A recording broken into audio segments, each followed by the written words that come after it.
Episode 19। जब propaganda ने पूरी दुनिया को बदल दिया। पावर सिर्फ तलवार से नहीं जीती जाती, बल्कि दिमाग से भी कंट्रोल होती है। इतिहास में कई रूलर्स ने सिर्फ अपनी इमेज कंट्रोल करके पूरी जनता को अपनी तरफ मोड़ लिया। उन्होंने प्रोपेगेंडा का ऐसा इस्तेमाल किया कि लोग उनके हर शब्द को सच मानने लगे। आज के एपिसोड में हम उन रूलर्स की बात करेंगे जिन्होंने प्रोपेगेंडा से अपनी सत्ता को मजबूत किया, और वो लीडर्स भी जिनका झूठ आखिरकार बेनकाब हो गया। हिटलर। जब एक झूठ को 100 बार दोहराकर सच बना दिया गया, एडोल्फ हिटलर ने सिर्फ मिलिट्री स्ट्रेंथ से नहीं, बल्कि सबसे खतरनाक प्रोपेगेंडा से जर्मनी पर राज किया। उसने नाज़ी आइडियोलॉजी को फैलाने के लिए न्यूज़पेपर्स, रेडियो और पोस्टर्स का इस्तेमाल किया। उसने एनिमीज को विलन दिखाने के लिए फेक स्टोरीज बनाई, ताकि जनता को यकीन हो जाए कि वो ही असली हीरो है। उसने जोसेफ गोबल्स को अपना प्रोपेगेंडा मिनिस्टर बनाया, जिसने कहा, अगर एक झूठ को बार बार दोहराया जाए तो लोग उसे सच मानने लगते हैं। फिर क्या हुआ?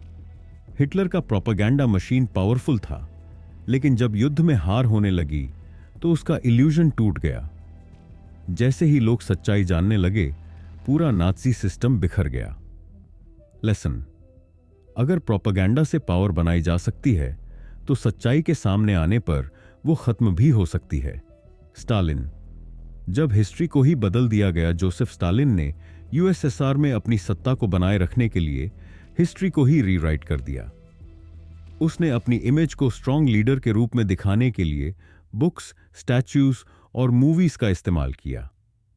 उसने अपने एनिमीज को हिस्ट्री से ही मिटा दिया। पुरानी फोटोज में से उनके चेहरे हटा दिए जाते थे, ताकि लोग भूल जाएं कि वो कभी एग्जिस्ट भी करते थे। उसने सोवियत यूनियन की हर प्रॉब्लम के लिए एक्सटर्नल एनिमीज को ब्लेम किया, ताकि जनता हमेशा उसी का सपोर्ट करे। फिर क्या हुआ?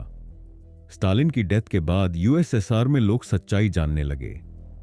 धीरे धीरे उसकी पर्सनालिटी कल्ट खत्म हो गई, और यूएसएसआर भी टूटने की तरफ बढ़ने लगा। लेसन: प्रोपेगेंडा टेम्पररी हो सकता है, लेकिन हिस्ट्री को हमेशा के लिए मैनिपुलेट नहीं किया जा सकता।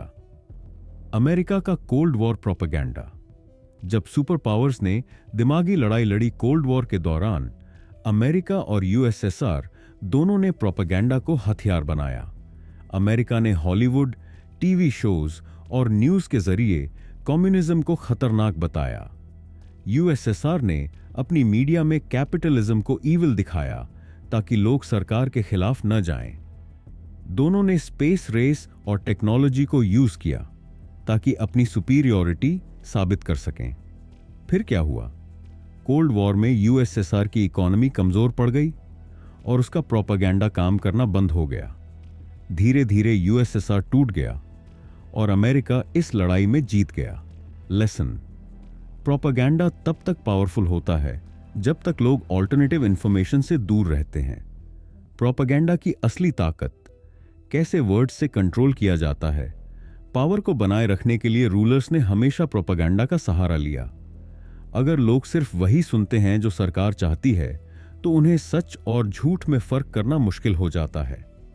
अगर मीडिया, बुक्स और एंटरटेनमेंट को कंट्रोल किया जाए, तो जनता की सोच को मैनिपुलेट किया जा सकता है। लेकिन जैसे ही ऑल्टरनेटिव इंफॉर्मेशन आने लगती है, प्रोपेगेंडा का जादू टूटने लगता है। अगले एपिसोड में हम उन रूलर्स की बात करेंगे जिन्होंने जनता के दिमाग पर कंट्रोल पाने के लिए सबसे एडवांस्ड माइंड कंट्रोल टेक्निक्स का इस्तेमाल किया। तो जुड़े रहिए, क्योंकि सत्ता का असली गेम अभी भी जारी है।